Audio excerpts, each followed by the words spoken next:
Let me turn it over to Mariela Ruacho of California ReLeaf. Go. Oh, thank you. Hi, everyone. I'm Mariela Ruacho from California ReLeaf. So all of you were talking about working in low-income and disadvantaged communities. So the next session is called Move Up, Move Back, ensuring all voices are heard.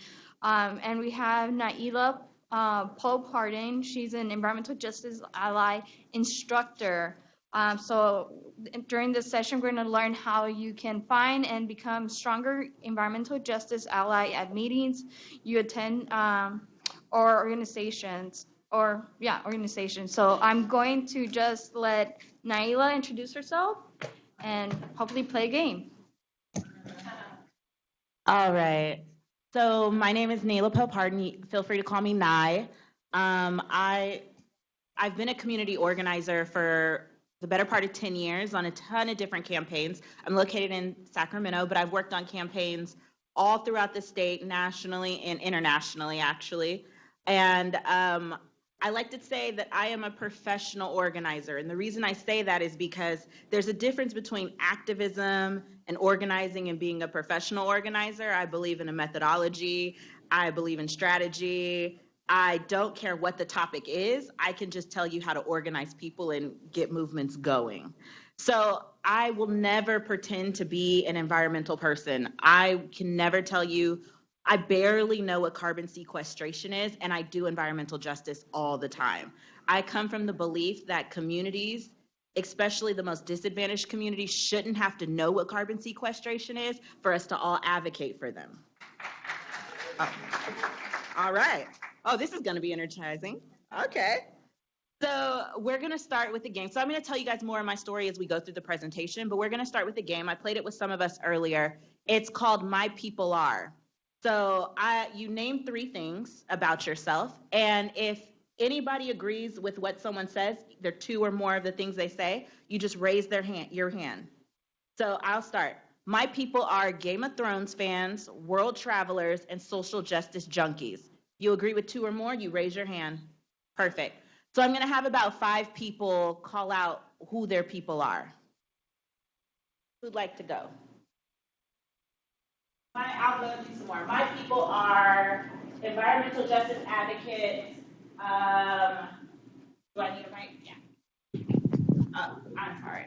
My people are environmental justice advocates, people who primarily wear black or solid colors, and people who don't get dressed on the weekends. What does this mean? Like, just people who agree with what I'm saying. People who don't get dressed on the weekends. Dressed in clothes. All right. Who can throw out some? My people are risk takers, visionaries, and have fun.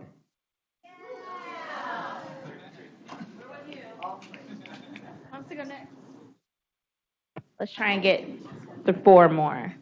My people are people who care. All right. That's it. Mic dropped. My people are the people who don't like something and fight to change it. All right, all right. We're being a little bit of rule breakers here, but okay, it's good motive.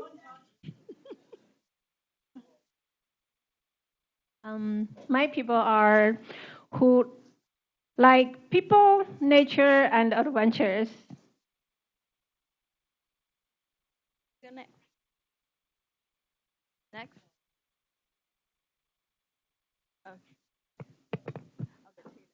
My people are people who, when they see sort of what you said, see something going wrong, that they actually stand up and try to help, rather than running away from the problem.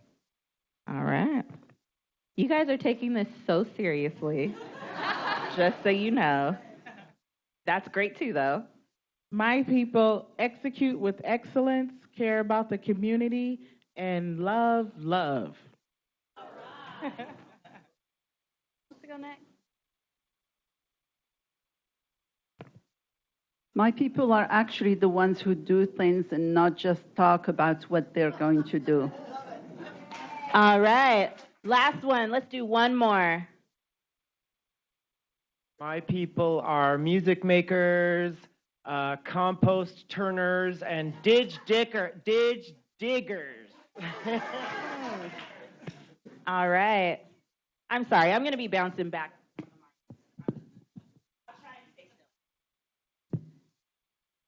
All right. So it's really important to know that no matter what our background is, we can see our people in different ways. And sometimes we get caught up in these like labels, especially when we are trying to fulfill grants and we have to have so many people of a socioeconomic status, so many people of color, so many women in a room. But my people are Game of Thrones people too. And I can talk to you about Game of Thrones all day, and we can talk about advocacy for Game of Thrones all day. My people are also crocheters. Right? Like there are other ways to build community besides some of the traditional ways that I think we're getting stuck in building community. So let me tell you guys a few things about myself. I am not good at quoting things, and I don't have a good grasp of the English language either. Google will get you there. I will get you half the way there, and Google will get you the rest of the way, okay? So if I say a word that sounds a little off, you're like, what is she eating? What? Just love me. Love me through it, okay? We can do a whole thing about how correcting people is another way of professionalism and how we need to have language access, but we'll get into that a tiny bit later. So let's start with the first slide. I have an axe to grind. The reason I gave that intro is because I don't know if axe to grind is the right phrase, but I have an axe to grind with people who say they're giving voice to the voiceless. So we have to figure out, are we giving voice to the voiceless? Are these silent communities that have nothing to say, or are we amplifying voice? To be fair, some communities are voiceless. There are some communities that aren't speaking up, that aren't engaged in some of the topics, and we are giving voice to the voiceless.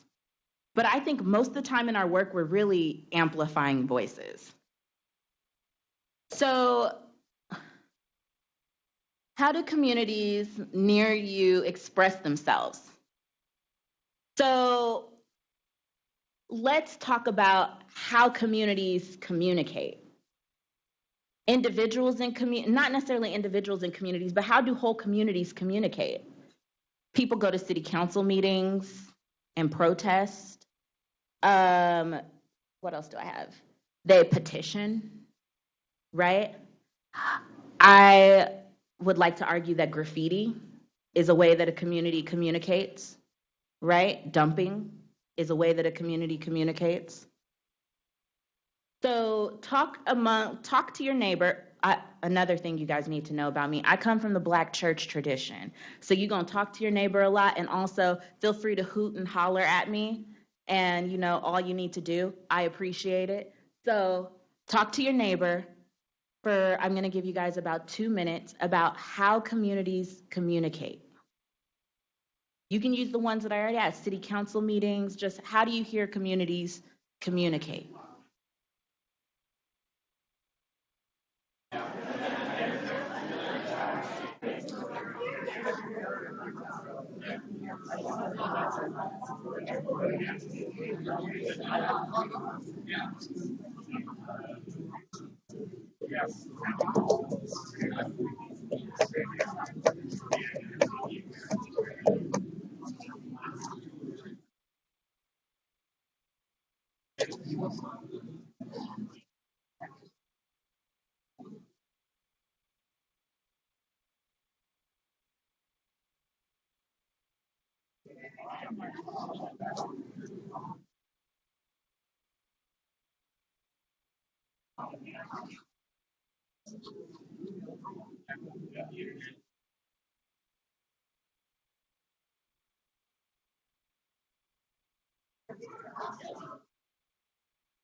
Ten, 9, 8, 7, 6, 5, 4, 3, 2, 1.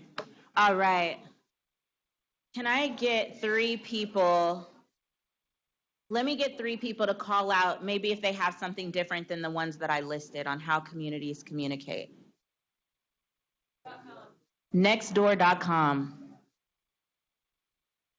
What's another way? Anyone want to throw one out? Huh? Curbside coffee with the police. Okay, you guys have a theme going. I see. Yeah. Gossip. Art. Yeah. Protest. A skinny garden? What?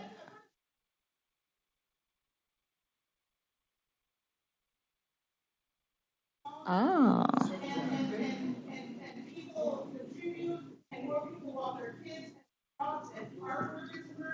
Oh, that's fancy.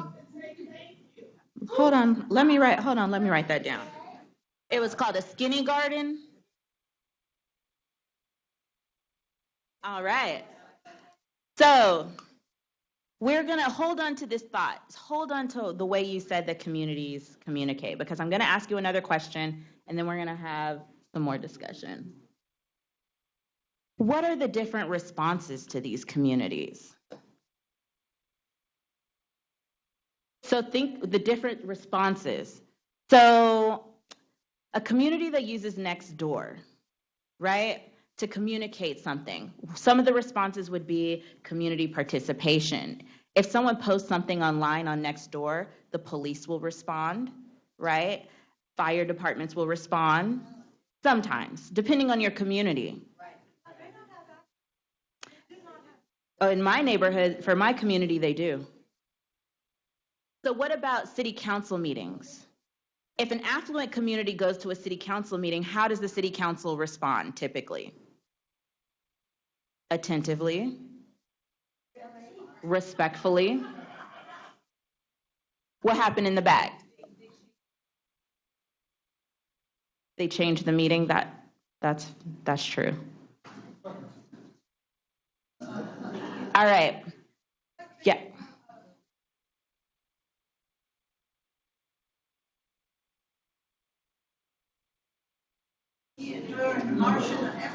Otherwise, they're not going to do good because the meeting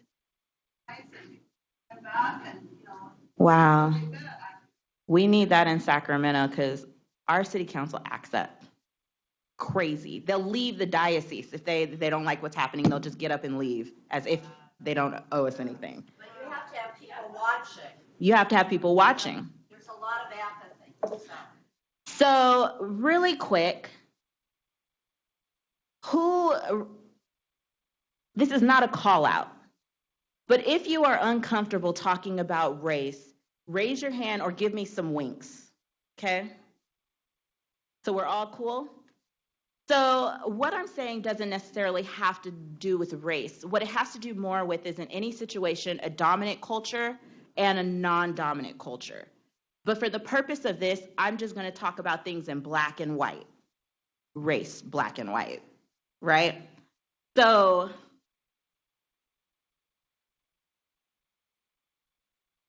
I went the wrong way. Okay. So the next question. How can our organizations help amplify voices? So we know that different communities are responded to differently. And as tree people, I'm going to argue that you guys are on the higher privilege end of the scale compared to some of these disadvantaged communities. And you guys are right in the place, make that work however you need to help amplify some of these voices. So before you start, I want to throw out a couple of concepts that I want to make sure that you're kind of thinking through and making sure that you're not stumbling on. So let's see. White savior complex. Who's familiar with white savior complex? Okay, pretty good. Showing. The best way that I can explain it is, if you've seen the movie Hidden Figures, when Kevin Costner beats down the bathroom sign and everyone's like, oh, he's so nice, he helps solve racism. No, there are institutional and structural issues that were still happening, but he gets portrayed as this white savior who comes in and saves this black woman so she doesn't have to run, 20 minutes to the restroom, right? So we want to make sure when we talk about amplifying voices, we want to make sure that we're not centering our organizations in this. We're not here to be saviors for these communities, right? The other concept that I want to bring up is white fragility. That means we want to make sure that we're not being sensitive. One of the things I love about doing environmental justice work is sometimes what the communities need and want have nothing to do with what is the best environmental choice. And we have to figure out a way to rectify that. And as organizations that have more privilege and probably way more knowledge about carbon sequestration and CO2 emissions, if a community wants every person in their community to have a brand new Cadillac, you have to understand that there's historic, systematic issues, or not issues, but historic and systematic, what's the word? It slipped my mind. Context works. I like that. That makes them want that. And even though that might be completely against wanting to reduce CO2 emissions, we have to find a way to respect that. So when I say white fragility, I just mean our organizations can't take it personally if some of the communities we want to speak for don't say what we want them to say or we think they should say. We can't take that personally. And the other thing when we talk about this that I want you guys to make sure you're not doing is the concept that is called like the magical Negro, which is like, I'm a great example. It's also tokenism, right? There's that one colored person that you want to put up to the top because they speak well, right? We also have to make room to amplify voices that don't speak English well, that aren't educated, that may not even be abreast of the topic, but they have lived experiences that are related to what we're talking about. So we know that communities are trying to communicate.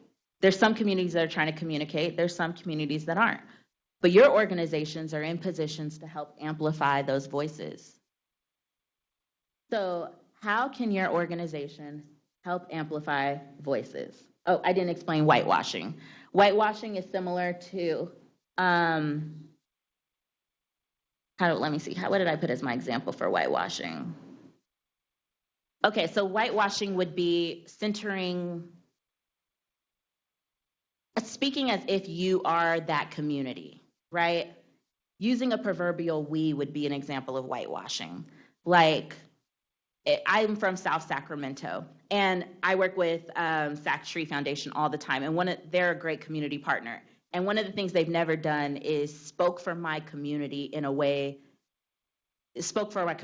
any way. They helped amplify our voice, but they never spoke like, we think blah, blah, blah. They would say the community members in South Sacramento asked for X, Y, and Z.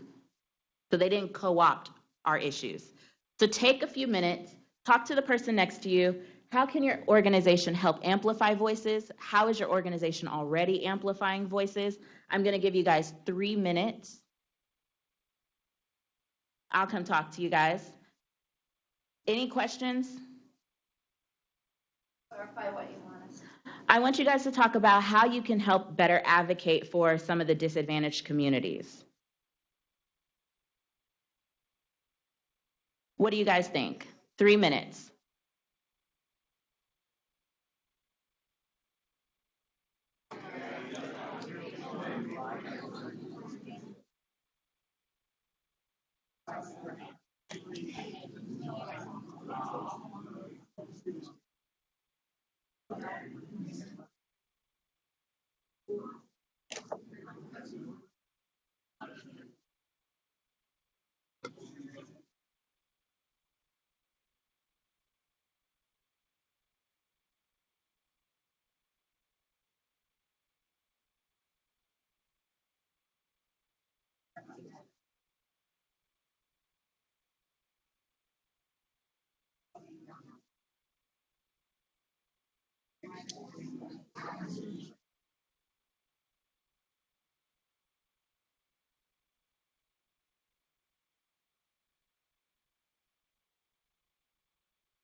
10, 9, 8, 7, 6, 5, 4, 3, 2, 1.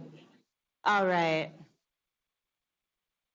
So let's share out. What are some of the things that you guys said?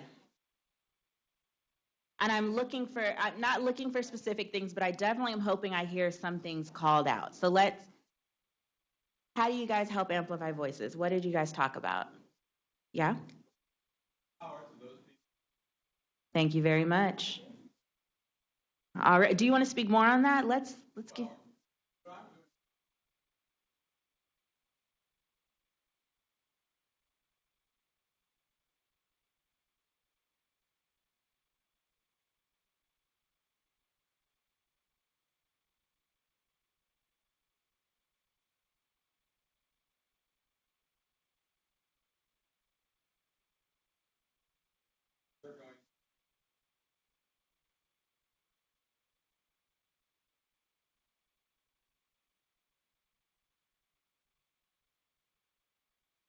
Okay. It's a transition. Yeah. Thanks. Talking about empowerment, about power. There's the power, and but eventually you let go of the power. Do you identify as an older white male? I don't want to make assumptions. Right. Okay. Okay. I did a training one time where we had everybody do a privilege line, where we lined people up in order of who they thought who would have more privilege, like self-identifying. And it was just, you don't want to assume and you never know. But I would say as an older white male, you hold a lot of privilege. And so there's doors that you can walk into easily that if you bring in your comrades, they have easier access. Absolutely. All right. Anyone else? Yeah. In a different way. We share the power and go to the community and see what they want based on the initiatives that we have. And we find them as PSC, policy system and environmental change. Break them down in those categories. Work on the action plan together and see what are we going to tackle first as a group. And we make those decisions together step by step by step. And that's how we came to the idea of we're going to plan arts because that's what we wanted and that's what the community wants. Oftentimes we don't even consider what the community wants or we think outside looking in, but we do now. Thank you. Okay. Sharing power. In the back, you had your hand up.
Yeah, thank you. Let's do one more. Yeah.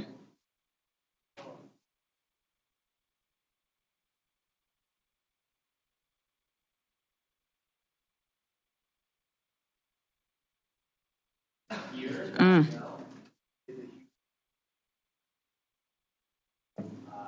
We're all focused on what's going without like pretext of we'll give you what you want if you give us go in and have eyes and really do asking for. That's a great transition into the story I was going to tell about Matt Van Donsel at Sac Tree. So Matt used to work at Sac Tree. I was a part of a neighborhood association, and Matt showed up, and we were like, Matt is, so my neighborhood association is probably like 20 people, and it's older black ladies mostly, like Miss Towns is what? She's 4'8", wears these like elaborate wigs, and has this like very stern waddle that like, I mean, and I'm not trying to make fun, but she comes at you like this. And you get a little intimidated no matter who you are, because you're just like, what is she gonna talk to me about? And Matt showed up, sat next to Miss Towns, and we were like, and she said, what are you here for? And he said, I'm with Sac Tree Foundation. And then she goes, so what do you want? And he goes, I just want to listen. Next month, Matt showed up again. Same thing. Next month, Matt showed up again. The month after that, we were having a discussion about illegal dumping in our neighborhood. And we were trying to figure out, it was something about like, if our neighborhood was being dumped on more, and we're just ranting about it, right? Like, we think our neighborhood's being dumped on more, and this is stupid. And then Matt says, I just looked online, and it shows that your neighborhood is getting less pickups than Land Park, which is a more affluent neighborhood. And we all kind of looked, and we're like, okay. And then every meeting, Matt would come with facts. And then about 8 months in, we just started looking at Matt. Matt, can you research how we get X, Y, and Z to happen? After a year, when it was time to do our elections, we tried to elect Matt as our vice president because that's how ingrained he became. And I mean, that's what you need sometimes, is you need to empower communities in a way where you don't want anything from them, right? You just listen. Exactly. So I feel really bad because of the way the neighborhood was made up. We weren't able to get Matt as many trees planted as he needed to, but we were always like, Matt, we will sing your praises no matter where we go because we appreciate the work that you have done to just show up and listen. So I got completely off task. Did he bring cookies? He did. We did a rotating snack chart, and he did have his snack day, actually. He definitely did. I don't remember what he brought. And also, we taught him how to make peach cobbler. We have a yearly Thanksgiving luncheon, and we put him on the peach cobbler. And so I hope he's still making it to this day, you know. Anyways, even more off task now. Sorry about that. So one of the best ways to amplify these voices are to give people a space to speak them, right? One of the things you guys touched on it, but we have to just make sure that these communities are at the table, right? And to make sure these communities are at the table, it's often not that easy. And we have to make sure that we're creating safe spaces for community members to come. So this quote, I don't know, this is from Ta-Nehisi Coates in Between the World and Me. He is writing this book to his son, and when I read this book, this quote stood out. I'm going to read it to you guys and then tell you why. Oh, I have it written right here. When I was your age, fully 1/3 of my brain was concerned with whom I was walking to school with, our precise number, the manner of our walk, the number of times I smiled, whom or what I smiled at, who offered a pound or who did not. all of which is to say that I practice the culture of the streets, a culture concerned chiefly with securing the body. The reason this stood out to me is because I would say, as a person of color doing any type of social justice work, but especially environmental justice, I walk in a room with 1/3 of my brain always calculating, making calculations. And I've never seen it put this plainly. I never even could have told you it was 1/3 of my brain, but I could tell you that at any given moment, part of my body is assessing and calculating my presence in a space that I don't feel comfortable in.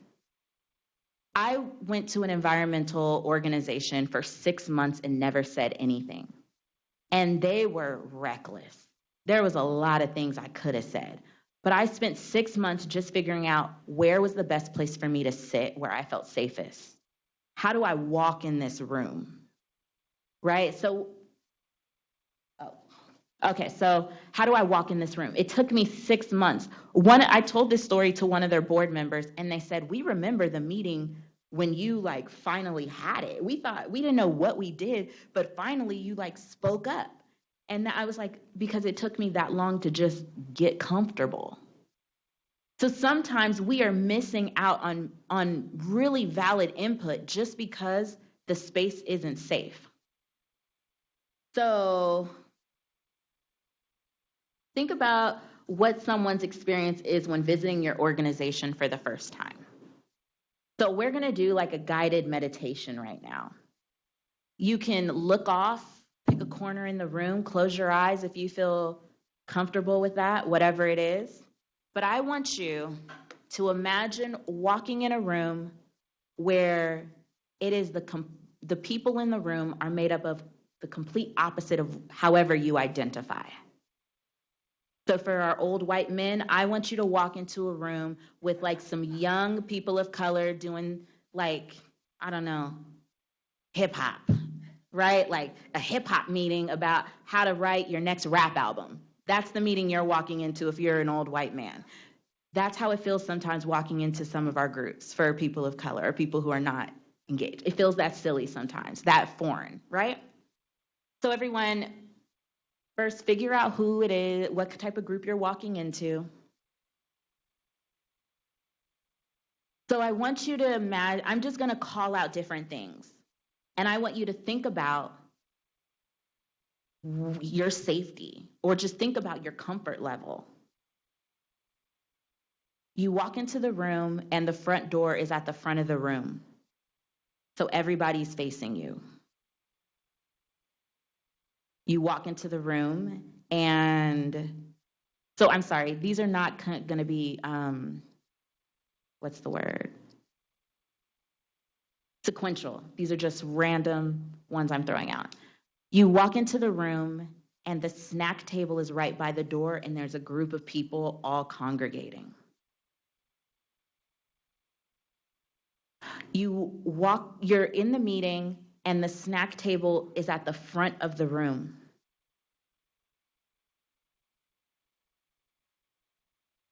You are in a room and they're using language you have no idea what it means, and no one is stopping to explain anything.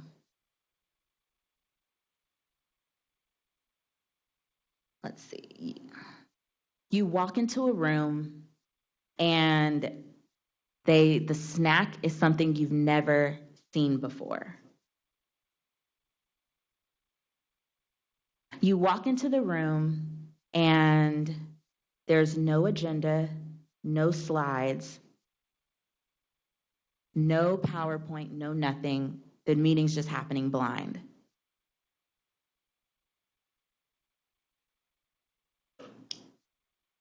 You have to use the bathroom and you have no idea where they are. All right? Okay, everybody come back to, because I think we're getting the point, right? These are, and I will never pretend to speak for every person of color, but I can tell you that these are calculations that I have a lot of times walking into some of these rooms where I am calculating how close do I sit to the door. There's one woman of color. Should I sit next to her? Do we look like we're going to team up on them? Or do I sit far away from her? I'm not kidding, guys. Literally calculations that I'm running all the time. And then you guys want to talk to me about carbon sequestration and like, I don't know, Torrance said something about trees emitting 9.99 somethings. Y'all want to talk to me about that? I'm just trying to make sure that I'm like a functioning member in this meeting, like sitting up straight, looking like everyone else, right? I have no time to talk to you about what was it, Torrance? What is metric ton? Metric tons of what? Oh, okay. I'm gonna write that down because I really need to know that. Okay. So you guys get where I'm going with this. It sounds silly, but really it takes one or two times of us really thinking intentionally about the spaces that we create to be able to help mitigate some of that for some of our communities. Right? And like I said, this isn't necessarily about black and white. This is about young people walking into a meeting where everyone in the meeting is older. Right? This is about women walking into a meeting when that's predominantly men, or the reverse, right? So let's take some time. I'm going to give you guys like 2-3 minutes. Think about your organizations and talk about how some of them can create unsafe or spaces that make people insecure if they're not familiar. All right, 2 minutes. Let's do 2 minutes.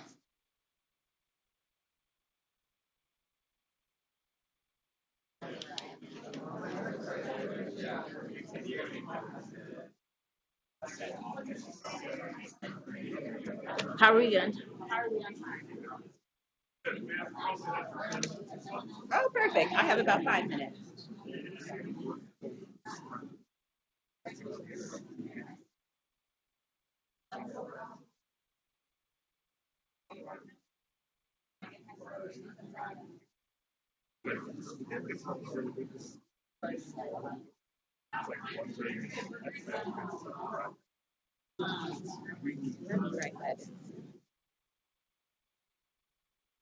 Constructed.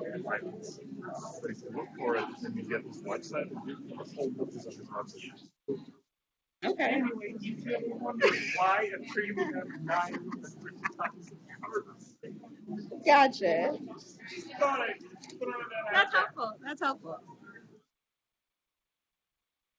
No, thank you.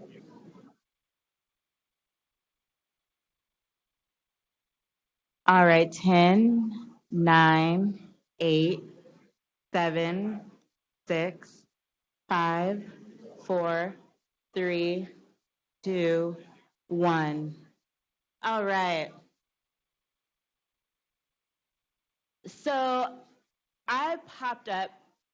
One of the reasons I harp on snacks is I will never get tired of telling this story. One of the reasons I harp on snacks is because I told you about my neighborhood association, right? Miss Towns is this little black lady from the South who moved to California because her husband got a job in the Air Force, and it was a way for her to have upward mobility, and she was able to buy a house and have a middle income life. Miss Towns, my neighborhood association was invited to a meeting, and it was supposed to be community members and city planners getting together and talking. And we walk into the meeting, and there was like a sign-in sheet at the back table that was just on a clipboard, and it was on the snack table. People were getting snacks, so we walk in to a crowd of people, and the crowd kind of disperses. We're standing there waiting to sign the snack, and Miss Towns looks, and she sees pitted olives, the pinwheels, and dates. And she said, let's go. This meeting is not for us. And I am not anywhere old enough, mature enough, or anything to tell Miss Towns no. And when I tell you, we probably stayed at that meeting for 5 minutes, and then we left because she said, it is clear. All the signals are there. This meeting is not for us. She said, no one welcomed us or greeted us. If it's supposed to be a community meeting, then it needs to feel like community. If it's going to be something, let me back up. So we left the meeting. I told this story in another group in one of my ally trainings, and there was a woman of color there, and she said, I can tell this story. She said, I was at a meeting that had olives with pits, and I left early because I had no idea what to do with the pits. And I said, girl, I feel you. Because I have bitten into an olive with a pit and been like, do I spit it out on a napkin? Like, what is the proper thing to do? I don't even know. I'm just gonna go. I have no time for this. I don't belong here. Right? But it's those little things that can sometimes signal to people that like you weren't thought of. I don't want to say you don't belong because that's not the signal, but it's you weren't intentionally thought of in this space. So here goes some tips that I have. Some for organizational tips are language access. And this is in terms of like speaking other languages, but it also is in terms of just correcting people's English. Like I said, when I tell you guys, I speak in front of people all the time, I don't have a good grasp of English. You shouldn't, correcting someone's grammar, correcting someone's word choice, it is another way to other them or alternative them, right? If you can get what they're saying, we don't need to correct them. Or there's a proper way to correct them, but it's not in the middle of a meeting calling them out, right? And also having ways, though, for people who do speak other languages, a way for them to be able to speak in the language they're most comfortable speaking in. So I won't say that any of this is easy, and I will say in a lot of my organizations, we're trying to figure out how to work this out, but I think we need to be conscious that we need to make more room for it. One of the things that I've seen done is letting people speak in their own language and then having it interpreted later. It's been a little awkward. I think we were at a meeting that happened at, and sometimes you don't know what people's feedback is. But at least they're able to express themselves in a way that makes them feel comfortable. And if you're trying to get like community feedback, that's helpful. Low barrier to entry. I call this my one pancake rule. I was hosting a pancake breakfast to try and get community input, and all I told people was come and flip your own pancake. That's all we need you to do. Just come to this meeting. It's a free pancake breakfast. We want to talk to you guys about community stuff. Just come flip one pancake. Your own pancake, not anybody else's. And a man was like, well, I don't want to volunteer with your organization because you guys want too much and all of this is going on. Just come flip your pancake. You eat it, it's your pancake. That's all you have to do, flip one pancake. No, he came, he flipped, he thought it was a joke. He came, he flipped his pancake, and then he stood there waiting. Now what? Go eat it. And when I tell you he came and said, well, I can help do this, okay, hey, I didn't ask you. I just asked you to do one pancake. We need low barrier of entry. Figure out what the one pancake is for your organization or your community input. I mean, we don't call it bribery, we call it incentivizing, right? How can I incentivize you to come? I just need people to show up at this event. So you come, flip your one pancake, you leave, thank you so much for coming. Also making sure that our meetings are accessible. And so oftentimes, especially with topics like trees, right? The language can be inaccessible sometimes. Also, accessibility in terms of getting there, accessibility in terms of ADA requirements, like thinking through that. Most of my organizing is around transportation advocacy. And so because of that, oftentimes people will say like, oh, my meeting's on a bus line, or I made sure that we did that. And I said, did you make sure you know what time the bus runs? Right? Or what time is it going to end? Because I've had tons of meetings that end after bus routes stop running. So what does that do? So thinking through some of that and being welcoming, especially if we're talking about inviting people that we're not trying to diversify our groups. We know if they've not been there before. And that doesn't mean to overdo it, but you need to be welcoming. Minimally, hey, my name's Nailah. If you have any questions, ask me. The reason I was able to start talking in that I wasn't supposed to say the organization's name, in that organization that I was sitting in for 6 months, is because someone said, hey, if you have any questions, talk to me. And so I started to sit next to them. And then I'd ask them my question. Well, why do they do that? And that became a sense of place for me, right? A small sense of place in that meeting for me. So on a more interpersonal side, that's more organizational, but what you can do personally.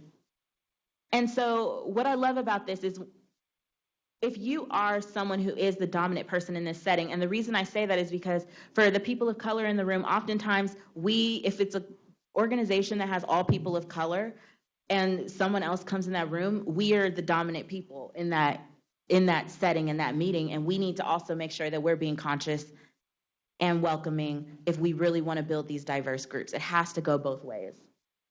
So, but in a personal side, we call it the tag team approach.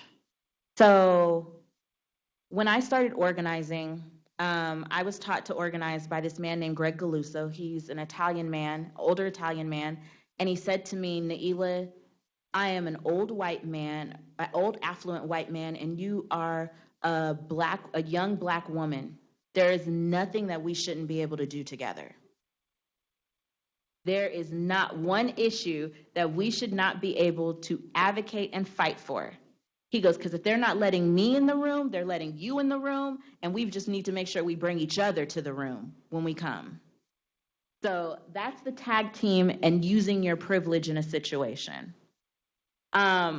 Because I am now, for many people, a magical Negro, right? So they want me to come out and talk to them instead of people who are from my neighborhood.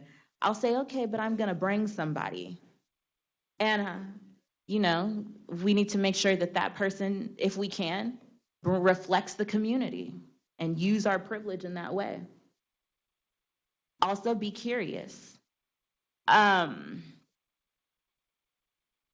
I have one of the people that I organize with in Sacramento is Rebecca. She organizes around homelessness, and Rebecca is in a wheelchair.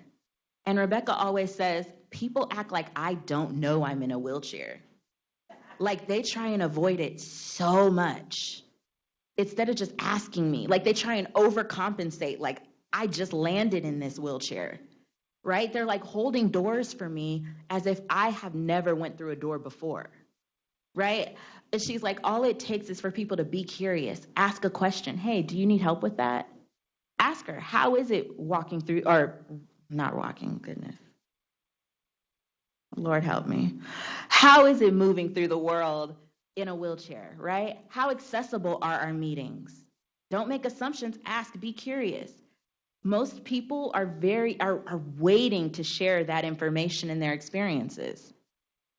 And then make room at the table, right? Like physically make room at the table, but also back to our use your privilege. Look around and make sure that the people that you want to outreach are at the table. I'm not an animal person. When I'm building coalitions, I have to make sure that I add animal people to my coalitions. I have to be intentional about that because I will never have a policy that's going to impact like birds or wildlife. It's not, I'm going to bulldoze right over it.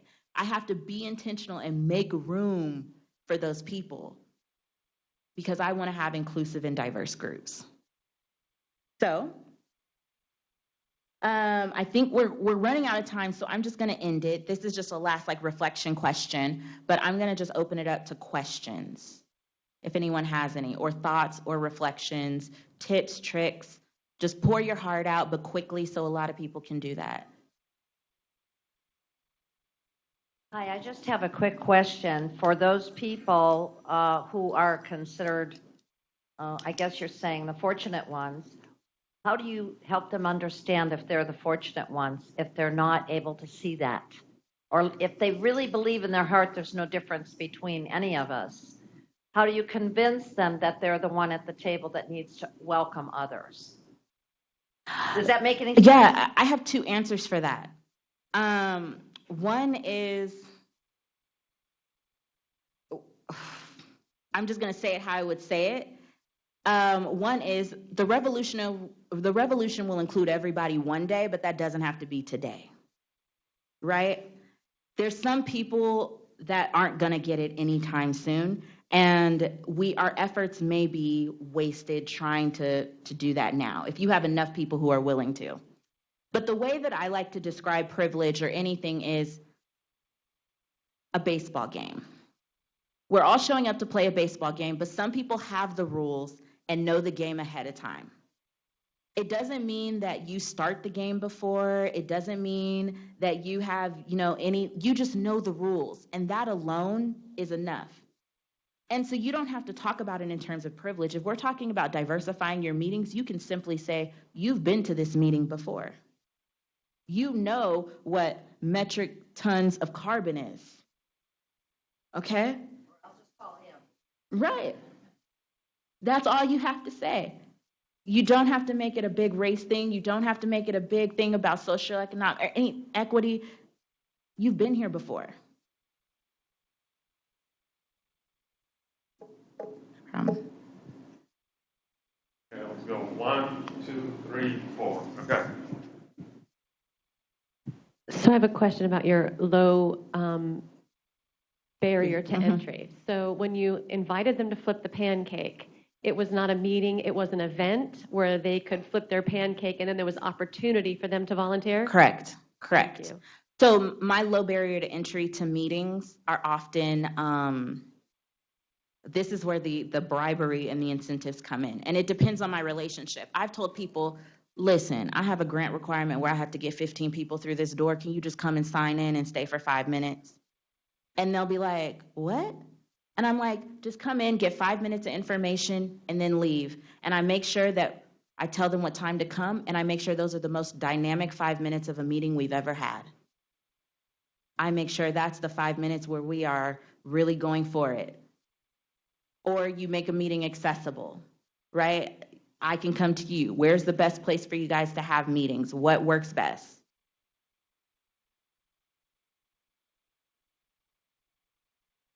I'd like to extend your pancake idea to, I have a trees committee that, certain people do a lot of work and certain people just come and they're not very participatory and they just gather information.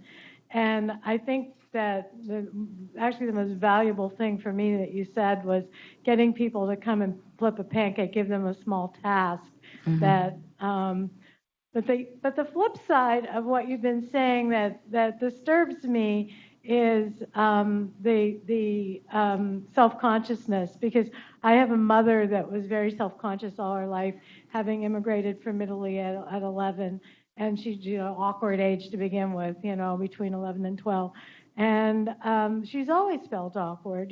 She's now 103. I think she still feels awkward. But I think that the thing that finally broke through for me was, and this is very personal, but because of my mother, I always felt different.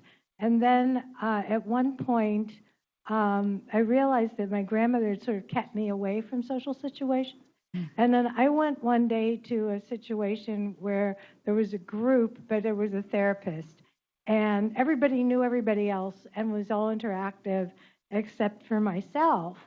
And I realized how awkward I felt in that group, not being of the group. It had nothing to do with race. It had nothing to do with anything except the fact that I didn't belong in that group because they all knew each other. Right.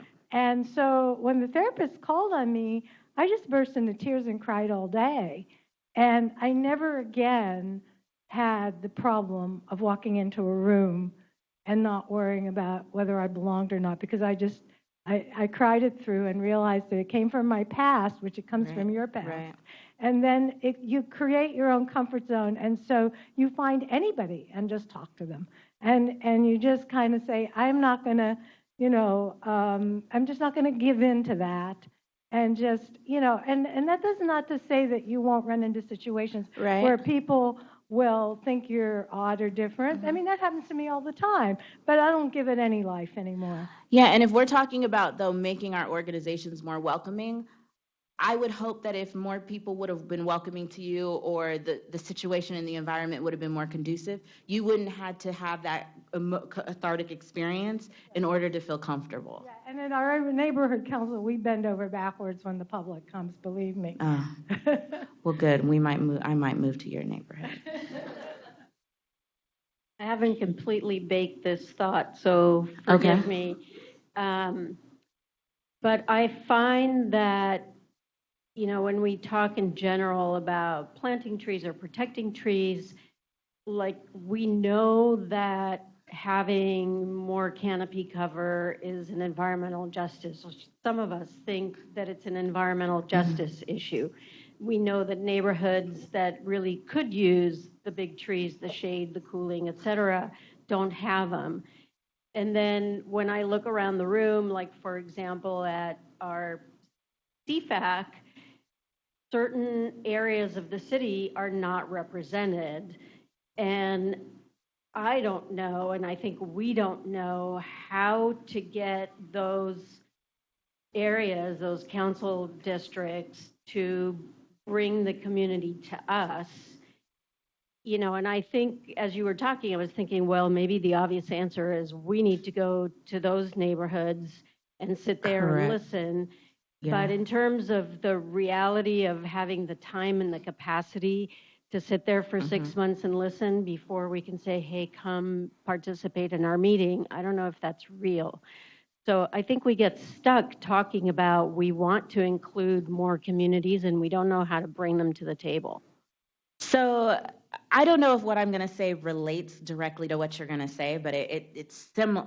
It relates. I don't know if it's going to address what you said. So I grew up in a disadvantaged community, and I am a community organizer. And I think that it is so interesting, the amount of groups and issues that want our feedback.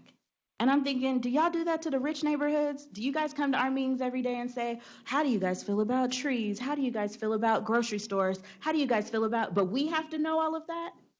And we're working class communities, right? Like, it is our responsibility to be experts on transportation, food access, environmental, like all of these things that, a lot of well-meaning and great organizations and institutions, they want feedback and they want community engagement. But at the same time, you have to realize these are busy communities that have a lot of historic stuff going on. And you guys are coming asking for feedback for us to fix it ourselves. So I would say, especially, and so this semi goes against everything that we've been talking about, but to a certain extent, as environmentalists and tree people, you guys know what's right. You don't need to host a community meeting and invite us all out to know that, like, there's a heat island here and that should be fixed. How it should be fixed is something you need to get the community engaged on. But there's a lot of things that the community, you can advocate for on your own. I hope that didn't negate everything that we just talked about. I really do. I really hope it didn't negate it. Nailah, so I guess I'm asking for a magic bullet on, like, how to strike a balance, because I think for me, I pick up on discomfort. I think a lot of us do. And so, if I think about, if we're doing a tree planting, we did a tree planting in Florin Elementary recently, and there was a bunch of different people that came, and I didn't want to be overly welcoming because I could sense, I was worried that would make them more uncomfortable, like, oh, you're really excited to see a Black person at this event, so that's why you're running up to me and shaking the hell out of my hand. And then, of course, there's the sense of we went to them and they didn't show up, right? And so it's like, we're not going to do that again. We already tried that. So, like, is there a way, is it just about pushing past discomfort first and then checking in with folks? Yes, and it's about consistency as well. And I would say consistency more than anything. I went to a transportation group, and I was the first Black person that had ever been to their transportation group. They've been around for 5 years, and they said, we don't want to make you uncomfortable, but is there anything we can do to make you more comfortable so you'll come back? And I was like, don't ask me that. Now we can't go back. Now this uncomfortable cap has been broken, and the seal's been broken, and we can't go back. So you're right, though. It is balancing, right? And I understand. So I think it's about being genuine and being consistent. Hi, this is Andrea with Green Space, the Cambria Land Trust.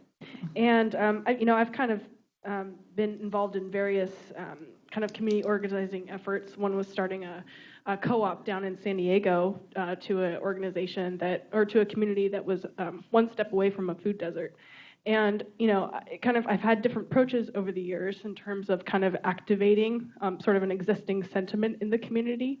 One of the things that I sort of wanted to bring up is you kind of talked about how you can create a space that it makes them comfortable. But a lot of times with kind of the work that I do, both personally and professionally, is you're trying to get people into a room that you don't have any control over. So you're looking at City Hall, and then go over here. And then, they're very passionate about the issue and they want to do it, but for whatever reason, some of these barriers that we have, and so people end up just ranting on Facebook. And so I guess, it really comes down to kind of a human-centered design issue. But I guess kind of the point you're trying to make and kind of what I'm asking is, sort of consistently being a resource and kind of being patient and kind of developing a comfort level there. Sorry. Yeah, so feel free to jump in. I'm just kind of laying that scenario out there. It's just something that, City council meetings are not low barrier to entry. I skip all city council meetings I can. So I think if you're trying to build a relationship and create safe spaces, that you need a lower barrier to entry. It literally could be, hey, we appreciated your rant on Facebook. Can our organization share it? That is a way to engage people. That is a way to loop them into your organization. They most likely will start following your Facebook. They most likely will start writing more. And then they may be interested in, well, I have a lot to say about this, actually. Where else can I say it? And then be more comfortable saying it at city council meetings. So I think you just need a lower barrier to entry for some of these for the people. I'm losing it. Okay, we'll have one final question or comment. Ray. It's just a comment. Thank you very much for great discussion. But to me, the lowest entry for a city council member is make an appointment. Making an appointment? Make an appointment with them. You may meet their chief of staff and not them. But if you lay out your story, they'll get to the council member, make another appointment. At least when I was there for 10 years, it worked every time. That was a heavy place to leave it. But I will say that is because you come from a place of privilege, I would argue. That seems like that would be the lowest barrier to entry. Because to get to a city council member, you have to have access to them. You have to, in my head, I can't think of the words, but I'm going to say the amount of gumption that you would have to feel to be able to talk to a city council member that's not a low barrier to entry. There we go. Come on now, English dictionaries.